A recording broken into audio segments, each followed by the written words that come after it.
It's your boy Will, and I'm back with another video. And today's topic is going to be your semen is your power as a man. And keep in mind, bro, it's a lot of things I'm reading, bro. It's a lot of things I'm gonna be reading.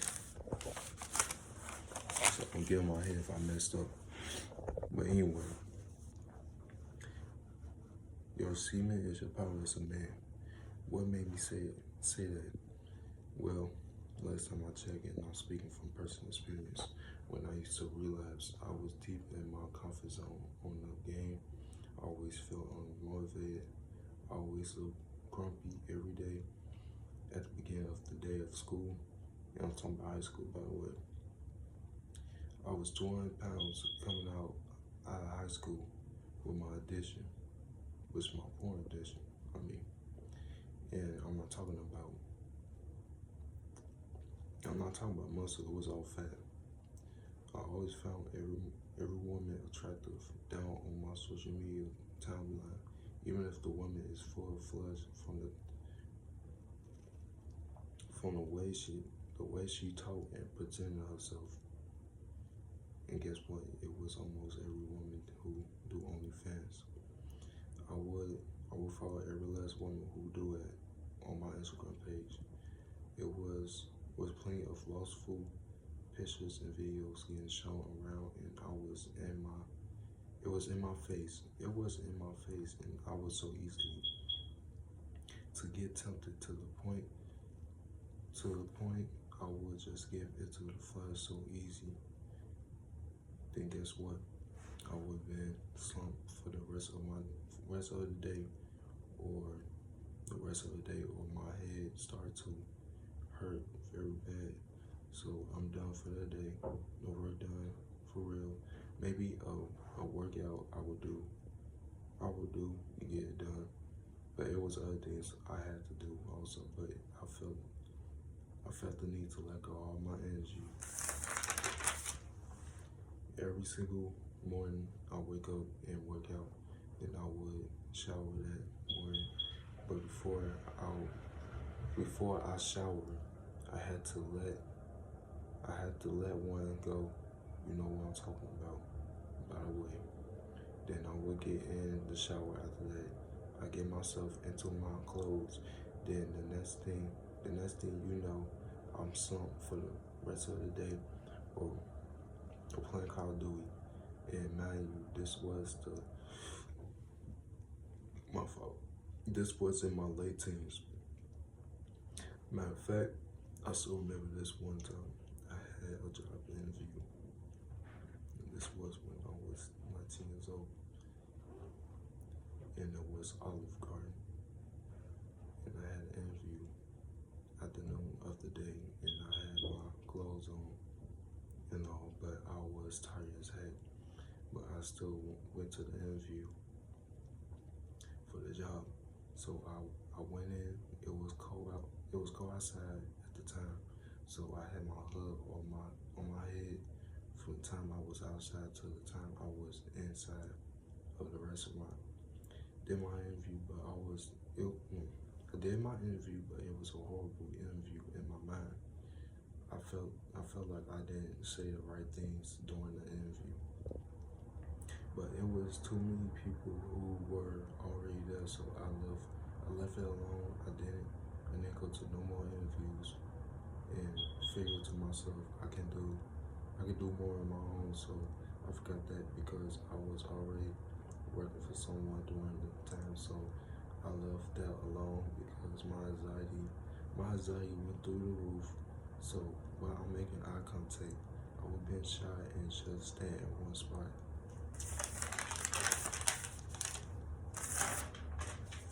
It was a lot of things I had to work on myself because I know my future would have been horrible if I carried this into my 20s.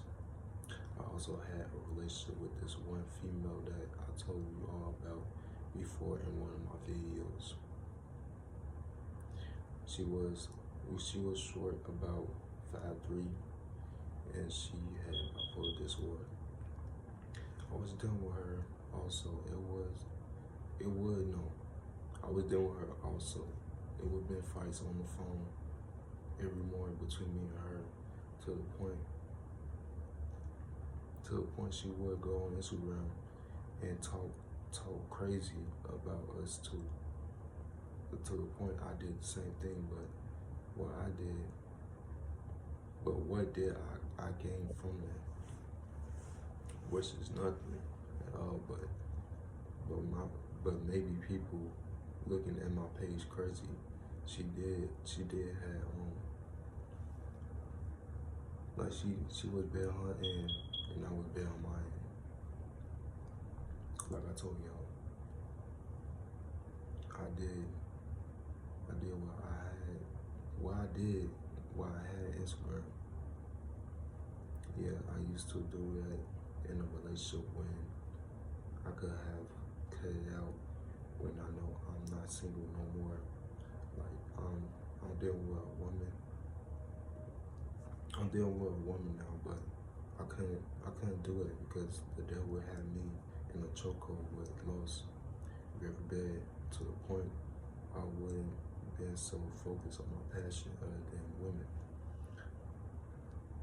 But I had to learn that on my own. No man taught me about chasing your passion and forget about women. I had to learn on my own. So since then, I would start to hold on, y'all.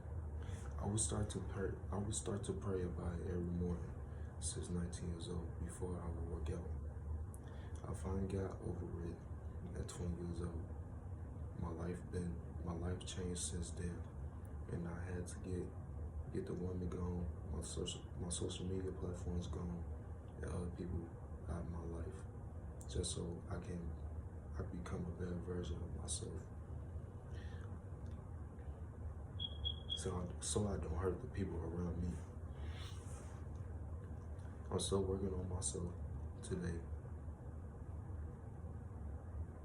with me helping out my mom and me focus on my passion. Ever since I got my addiction gone, my addiction gone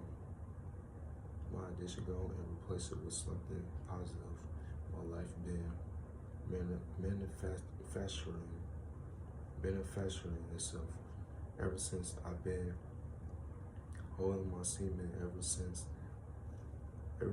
I took in control of my urges. My life going in a good direction. I would never thought I would start my own business.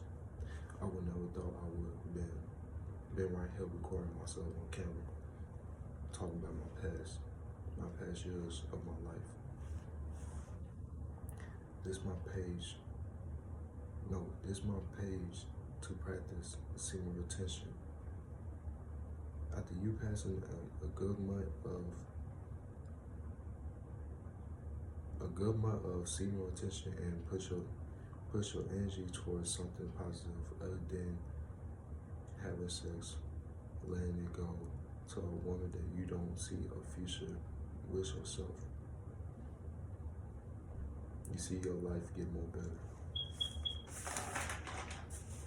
I keep telling you dudes, don't be out here just giving up your semen to these women on porn. Your stuff costs your future and your passion in a relationship between you and God.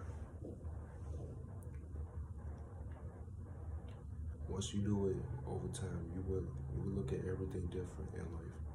From lustful pictures,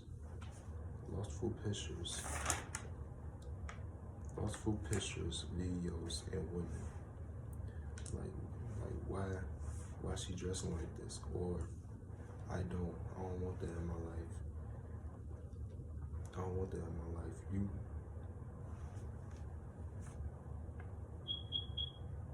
You won't do no sipping, and you won't do no sipping in your life other than a man who's a slave to sex. You hold yourself to a higher standard in life for retaining and gaining in your life. It's your boy Will, and I'm checking out. I'm going.